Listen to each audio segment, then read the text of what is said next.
à Percé, à Monsieur l'abbé J. Eugène Martin. Nous sommes sur le fier plateau du Mont-Sainte-Anne. Devant nous, vers le sud, dans la mer calme et plane, nous semble s'élever un suave sanglot, ainsi qu'un colossal et muet cachalot émergeant des flots bleus. L'île Bonaventure profile vaguement son contour qui s'azure à travers les réseaux d'un brouillard opalant, teinté des feux pâlis du jour à son déclin.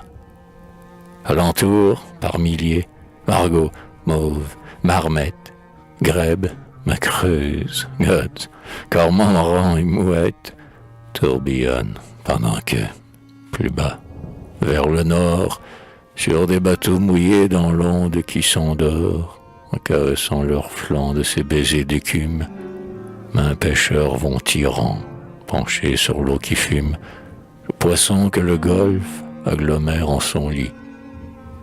En deçà, près du bord, voisin du Mont Joli, comme un faisceau géant qui serait de calcaire et tournerait son large éperon vers la terre, entouré de brisants, le fameux roc percé dresse orgueilleusement son sommeil lancé, et, sous le vol bruyant de lourds oiseaux sans nombre, mire au cristal des eaux larges, géantes et sombres, ouvertes dans son flanc poreux et lézardé par les constants assauts du grand flot débordé. À droite, en contrebas de collines coquettes, se dessinent les toits de blanches maisonnettes, les replis de chemins bordés d'arbres ombreux, des prés ou des troupeaux de moutons et de bœufs broutent comme noyés dans l'herbe épaisse et haute.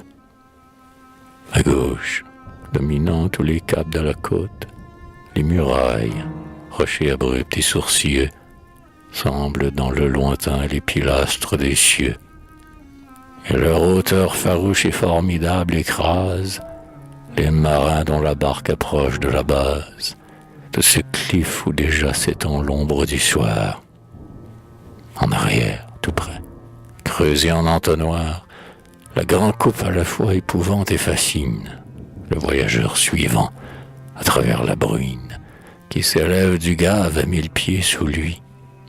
La route étroite et sombre, où nul rayon ne luit, qu'on dirait cramponné au tuf de la falaise, sous le couvert du pin, du cèdre et du mélèze.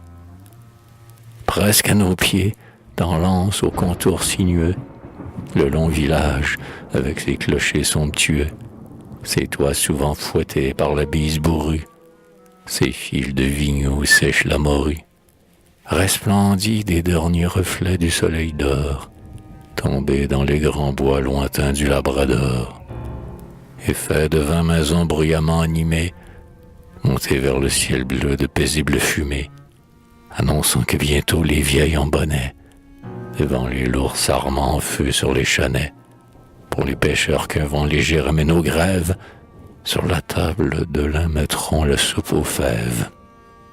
Et, par-dessus les flots, par-dessus les forêts, les abîmes, les monts, les rocs et les guérets, le zénith ouvre ainsi qu'une bannière immense, l'azur éblouissant d'un ciel de la Provence. Non, nul panorama plus vaste et saisissant n'a fixé le regard étonné du passant. Non, jamais l'infini de la mer claire et pure n'a mieux séduit l'amant de la grande nature. Et le divin pinceau de Salvator Rosa, que le feu créateur du génie embrasa, nous ferait contempler à peine un reflet terne de ce site qui tient du Pinde et de l'Averne. Et Percé dès longtemps a conquis un renom, stable comme son île, altier comme son mont. Cependant, la pénombre envahit la prairie, la montagne, la mer, le bois. La rêverie, avec elle, descend de l'infini des cieux. L'astre des souvenirs, morose ou joyeux, éclaire notre esprit, et devant nos prunelles défilent sur les eaux galions, caravelles, et nous voyons Cartier et ses vaillants Bretons pénétrer dans le golfe, au hasard, à tâtons, et contempler le roc, désormais si célèbre, que lentement la nuit estivale enténèbre. Les voyant plonger fiévreusement les yeux dans la sombre épaisseur de bois mystérieux, balançant leurs arceaux brises printanières, et chercher dans ces lieux mornes et solitaires une cime où planter pour la première fois le drapeau de la France et l'arbre de la croix. Sous nos yeux, près d'ici, débarqué du navire qui l'amena de France à Percé qu'il admire, Laval, le grand Laval, au pied d'un humble autel, élève l'ostensoir vers la voûte du ciel. Puis, sur le front coré de blanc et de sauvage, étend la main qui doit chasser tous les servages et faire luire, au bord du fleuve illimité, le labarum du Christ de la liberté. Sous nos yeux, loin, là-bas, les flots tordent leurs crêtes, et, dans toute l'horreur sans nom d'une tempête, qui semble soulever les ondes jusqu'aux cieux, la flotte de Walker s'engouffre à l'île aux œufs, naufrage qui sauve le pays en détresse. À travers le babule du vent qui nous caresse, nous entendons gémir les malheureux colons, oubliés sur le sol inclément des sablons. Nous entendons pleurer les fils de l'Acadie, victimes de la guerre et de la perfidie, entassés dans la cale infecte de 3 mâts, pour être dispersés sous de lointains climats, qui les verront traqués comme bêtes de proie. Nous entendons aussi vibrer les cris de joie d'un peuple revenu d'un exil douloureux, au terroir fécondé par le sang de ses preux, et loué par la grande et sainte poésie.